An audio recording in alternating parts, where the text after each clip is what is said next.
అప్పుల బాధలు వెంటాడుతున్నాయా? అయితే 6 JVR వారి జాతిరత్నాలు ధరించండి. Hi, welcome to Manam TV. Manam TV మన కోసం. లేఖల యుద్ధంలో ఆ సీనియర్ నేత సరికొత్త సంచలనానికి తెరతీయబోతున్నారా? ఏపీ డిప్యూటీ సీఎం పవన్ కళ్యాణ్కు సీక్రెట్ లెటర్ రాశారన్నది ఎంతవరకు నిజం? ఒకవేళ అదే నిజమైతే మరి అందులో ఆ మాజీ మంత్రి సీనియర్ నేత ఏం రాశారు? ఉప ముఖ్యమంత్రికి రహస్య లేఖ రాయాల్సిన అవసరం ఏమొచ్చింది? పైగా నేను రాశానని స్వయంగా చెప్పడంలో ఆంతర్యం ఏంటి? ఎవరా నాయకుడు? ఏంటా లేఖాయనం? పాలిటిక్స్ లో మైండ్ గేమ్ మామూలు అయినా ప్రస్తుతం ఏపీలో ఆ డోస్ ఇంకాస్త ఎక్కువ నడుస్తుంది. అపోజిషన్ గట్టిగా టార్గెట్ చేసుకుని మరి వాతావరణాన్ని వేడెక్కిస్తున్నాయి.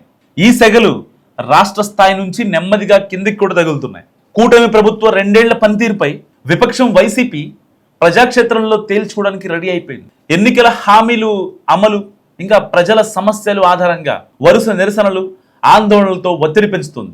సామాజిక పెన్షన్లు, మత్స్యకార భరోసా, నిత్యావసర ధరలు, ఇంధన రేట్ల నియంత్రణలో ప్రభుత్వం విఫలమైందంటూ తమ వాదనలు లబ్ధిదారులు మధ్యతరగతి వర్గాల్లోకి బలంగా తీసుకుని వెళ్ళి ప్రయత్నాలు గట్టిగా చేస్తున్నారు. ఈ వాదనను జనంలోకి గట్టిగా తీసుకెళ్లి చర్చకు పెట్టాలన్నది వైసీపీ పెద్దల ప్లాన్. సో ఇదే సమయంలో కూటమి పార్టీలు గట్టిగానే కౌంటర్ చేస్తున్నప్పటికీ కొందరు సీనియర్ ఎమ్మెల్యేలు సహా పార్టీల ముఖ్య నాయకత్వం ఆత్మస్థుతి, పరనిందకు పరిమితం అయిందనే ప్రచారం కూడా మొదలైంది. సో ఈ పరిస్థితుల్లో ఏపీ శాసన మండలి ప్రతిపక్ష నేత బొత్స సత్యనారాయణ యాక్టివ్ రోల్లోకి వచ్చేశారు. అనారోగ్య కారణాలతో కొన్నాళ్లు స్తబ్దుగా ఉన్నారు ఆయన. దాంతో బొత్స ఎక్కడ అనే చర్చ పొలిటికల్ సర్కిల్స్లో జరిగింది.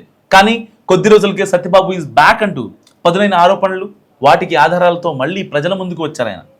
సో అదే ఊపులో ఇప్పుడు బొత్స ఉప ముఖ్యమంత్రి పవన్ కళ్యాణ్కు కేంద్ర ప్రభుత్వానికి రహస్య లేఖలు రాశారన్న అంశం హాట్ టాపిక్ అయింది.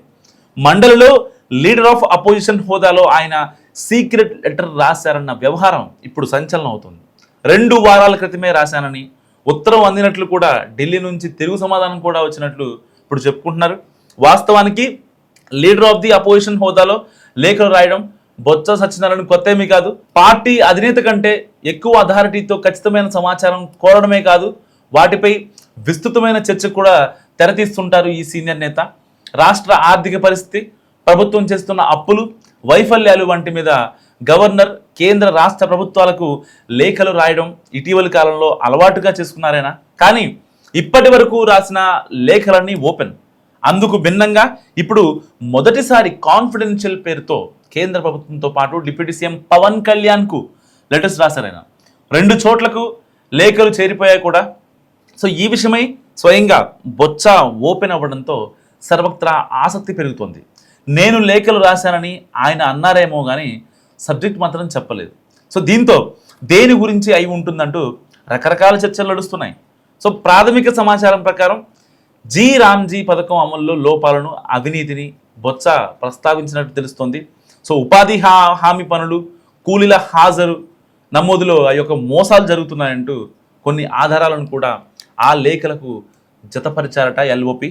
దీనిపై పవన్ కళ్యాణ్ దృష్టి సారించాలని కోరడంతో పాటు కేంద్రం కూడా విచారణకు ఆదేశించాలని అభ్యర్థించినట్టు తెలుస్తోంది.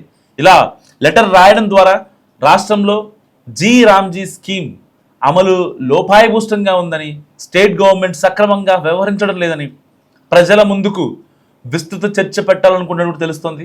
సో ప్రతిపక్ష నేత హోదాలో తాను రాసిన లేఖ కాన్ఫిడెన్షియల్ కాబట్టి నిర్దిష్ట సమయం వరకు ఎదురు చూడాలని, కేంద్ర రాష్ట్ర ప్రభుత్వాల స్పందనను బట్టి తదుపరి కార్యాచరణ రూపొందించుకోవాలని కూడా సమాచారం.